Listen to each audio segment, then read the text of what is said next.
Les comportements difficiles. Une capsule du projet Transition. Il est normal qu'un jeune enfant refuse de suivre les règles, bouscule les autres ou fasse des crises de colère.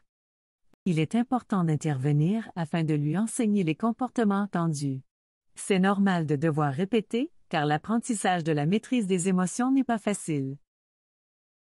Au fur et à mesure que votre enfant va développer ses habiletés pour interagir avec les autres, ses comportements dérangeants vont diminuer. Félicitez votre enfant et soulignez ses bons comportements avec des encouragements ou des remerciements. Si votre enfant n'obtient pas votre attention positive, il aura tendance à chercher à l'obtenir en ayant des comportements dérangeants.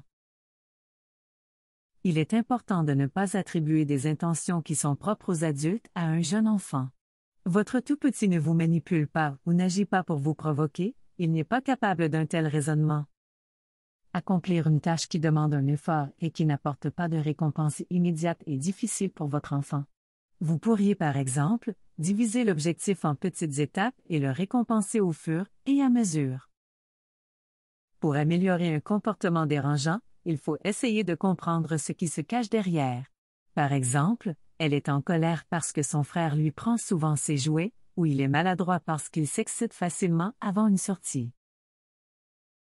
Ne vous découragez pas, même si vous avez l'impression que c'est long. Votre enfant finira par être capable d'exprimer ses émotions de manière appropriée et d'interagir positivement avec les autres. Ne vous inquiétez pas non plus que les difficultés actuelles de votre enfant soient le signe d'un problème plus grave. Sachez qu'il est rare qu'un diagnostic soit posé avant l'entrée à l'école. Pour en savoir plus sur le développement des habiletés sociales de votre enfant, visitez le site Naître et Grandir. Cette capsule a été produite dans le cadre du projet Transition. Un projet de recherche mené avec une équipe formée de Martine Poirier, Université du Québec à Rimouski, Caroline Temchef, Université McGill, Marie-Josée Letarte, Université de Sherbrooke, et de Marie-Claude Geoffroy, Université McGill.